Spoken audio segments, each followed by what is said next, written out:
আসসালামু আলাইকুম, কেমন আছেন সবাই? আশা করি ভালো। আজকে আমি চট্টগ্রামের ঐতিহ্যবাহী একটা রেসিপি করবো, সেটা হচ্ছে তেলের কাবাব বা মাংসের কাবাব। কোরবানি ঈদ আসলেই কিন্তু চট্টগ্রামে কম বেশি সবার ঘরে ঘরে কিন্তু এই কাবাবের মাংসটা তৈরি করা হয়। আর এটা কিন্তু এখন চট্টগ্রাম ছাড়াও কিন্তু বিভিন্ন বিভিন্ন জেলার মানুষরা কিন্তু এটা খুব পছন্দ করছে এবং তৈরি করছে। তাই একবার হলে যারা জানেন না এই চট্টগ্রামের এই মজাদার খাবারের কথাটা, তারা অবশ্যই কোরবানিতে কিন্তু ট্রাই করবেন। আর কোরবানিতে কিন্তু সবার বাসায় কম বেশি সবার বাসায় মাংসটা অ্যাভেলেবেল থাকে, তাই অবশ্যই ট্রাই করবেন। এখানে আমি পরিমাণ মতো মাংস নিয়ে নিয়েছি। মাংসটা একটু বড় করে নিতে হয়, কাবাবের মাংসটা যেহেতু একটু বড় বড় হয়, আমি একদম বড় বড় করে। আর চর্বি সহ নেবেন, এটাতে কিন্তু হাড় নেবেন না। আর কখনোই নেবেন না কাবাবের মাংস তৈরি করতে, সলিড মাংসটা নেবেন আর চর্বি সহ নেবেন। আমি এখানে একদম 1 কাপ পরিমাণ পেঁয়াজ কুচি দিয়েছি এবং আধা কাপ পরিমাণ পেঁয়াজ বাটা দিয়েছি, আদা রসুন বাটা দিচ্ছি 2-4 চামচ করে। এটা যেহেতু সিদ্ধ করা হবে, এটা কিন্তু একটু সময় নিয়ে সিদ্ধ করতে হয় 2 দিন। তখন কিন্তু আগে আমাদের নানি দাদিদের যুগে কিন্তু এটা একদম 2-3 দিন সিদ্ধ করে এরপরে কিন্তু এটাকে ফ্রাই করা হতো। এখন কিন্তু অনেকটা পরিমাণ অত ঝামেলা করতে হয় না। আপনি চাইলে 1 দিনেও করতে পারেন, 2 দিনেও করতে পারেন। আমি এখানে আদা রসুন বাটাও দিয়ে দিয়েছি, মরিচ গুঁড়া দিয়েছি 2-4 চামচ পরিমাণ, হলুদ গুঁড়া দিয়েছি 1 চা চামচ পরিমাণ, ধনে গুঁড়া দিয়েছি 2-4 চামচ পরিমাণ। পরিমাণটা আসলে মাংসের উপর নির্ভর করে আপনারা অ্যাডজাস্ট করে নেবেন। তারপর এখানে আমি মিক্স মশলা দিচ্ছি 1 চা চামচ পরিমাণ। সব কিছু আমি একদম বাসায় থাকা উপকরণ দিয়ে কিন্তু আপনি চাইলে এটা তৈরি করতে পারেন। আর আধা চা চামচ পরিমাণ আমি এখানে গরম মশলা দিয়েছি, কারণ এটা আপনার মশলাটা যখন মাংসের মধ্যে একদম ভালোভাবে ঢুকে যাবে, মাংসটা এতটা জুসি এতটা টেস্টি হয়। লবণ দিচ্ছি পরিমাণ মতো, দিয়ে আমি এটা ভালো করে সব কিছু মেখে নিব।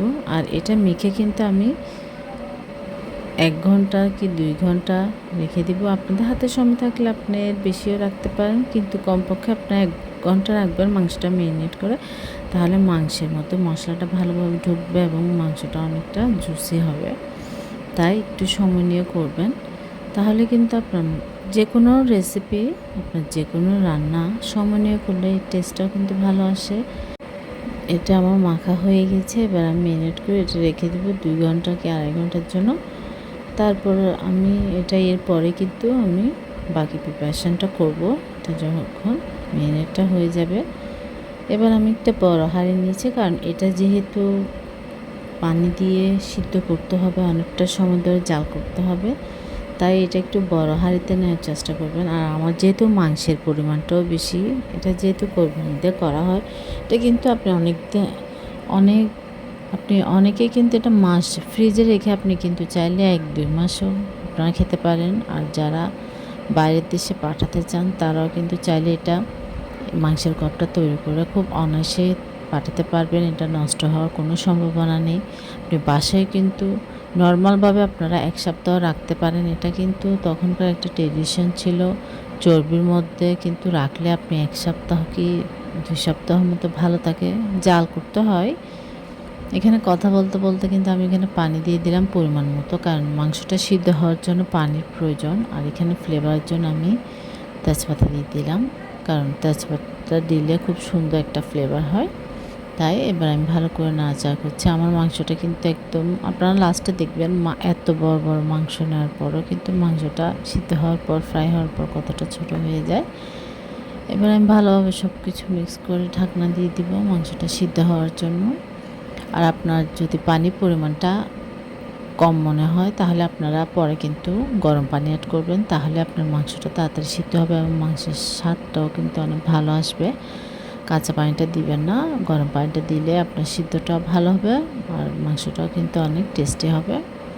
এবার আমি ঢাকনা দিয়ে দিব, ঢাকনা দিয়ে আমি এটা জাল হতে দিব। দেখুন এটা একদম মাংসটা কিন্তু এখন কিছুক্ষণ পর পর কিন্তু নাড়াচাড়া করে দিতে হবে, না হয় কিন্তু আবার নিচে লেগে যাবে, মাংসটা পুড়ে যাবে। দেখতে হবে কতটুকু পরিমাণ পানি আছে। আর মাংস যেহেতু এটা ফ্রেশ মাংস থেকে কিন্তু অনেকটা পরিমাণ পানি বের হয়, সে পানিতেও কিন্তু মাংসটা অনেকটা সিদ্ধ হয়ে যায়। চেষ্টা করবেন একদম ঝোলটা টানিয়ে নেওয়ার জন্য, মাংসের মধ্যে যেন মশলা, তেল মশলা সব ঢুকেছে এখানে, কিন্তু আমি তেলটা অ্যাড করিনি। আপনারা সেটা হয়তো বা দেখেছেন। যেহেতু এটা আমি ফ্রাই করব তাই আমি তেলটা দিইনি, কারণ চর্বি থেকে অনেকটা পরিমাণ তেল বের হয়ে আসে।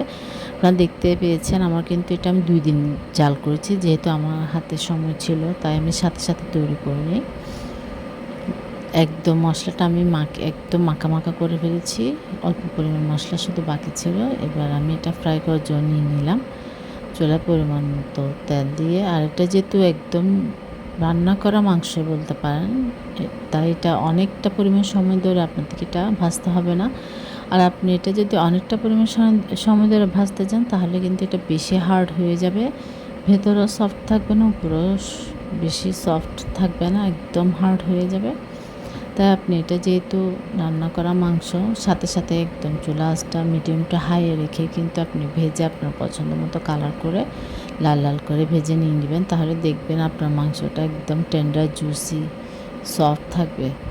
দেখেই কতটা লোভনীয় লাগছে, একদম মানে কালো কালো হয়ে যায়। এটা কিন্তু আপনি এই কোয়াবের মাংসটা দিয়েও কিন্তু কয়েকটা রেসিপি করা যায়। আপনারা যদি এই রেসিপিটা চান কোয়াবের মাংস দিয়ে কীভাবে কয়েকটা রেসিপি করতে হয় কমেন্ট করে জানাবেন, তাহলে কিন্তু আমি নেক্সট টাইমে কোয়াবের মাংস দিয়ে রেসিপি করে আপনাদেরকে আমি অবশ্যই দিব। আপনারা যদি কোয়াবের মাংস দিয়ে অন্য কোনো রেসিপি চান, আমরা কিন্তু কোয়াবের মাংস দিয়ে কয়েকটা রেসিপি করে থাকি, কয়েক রকম রান্না করে থাকি। কোয়াবের মাংসটা যে এমনিতেই আমরা খেয়ে থাকি তা না, চট্টগ্রামে কিন্তু এই কোয়াবের মাংস দিয়ে আমরা কয়েক রকমভাবে রান্না করে থাকি, কাবাব তৈরি করে থাকি। তাই অবশ্যই আপনাদের যদি প্রয়োজন হয় আমাকে অবশ্যই কমেন্ট করে জানাবেন। দেখুন ভাজা হয়ে গিয়েছে, আমি কিন্তু পরিবেশনের জন্য নিয়ে নিলাম। মাশাআল্লাহ, কালারটা কতটা সুন্দর এসেছে, একদম ভুনা ভুনা। আপনারা কিন্তু চাইলে এই কোয়াবের মাংসটা কিন্তু এভাবেও খেতে পারেন, বিভিন্নভাবেও খেতে পারেন। এটা কিন্তু গরম গরম সাদা ভাত দিয়ে খেতে কিন্তু বেশ ভালোই লাগে। এটা চট্টগ্রামের মানুষ অনেক লাইক করে এটা, কারণ এটা একদম একটা ঐতিহ্যবাহী একটা খাবার বলতে পারেন। আশা করছি আপনাদের ভালো লাগবে। আমার রেসিপিটা ভালো লাগলে অবশ্যই ট্রাই করবেন আর আমাকে কমেন্ট করে জানাবেন কেমন হয়েছে।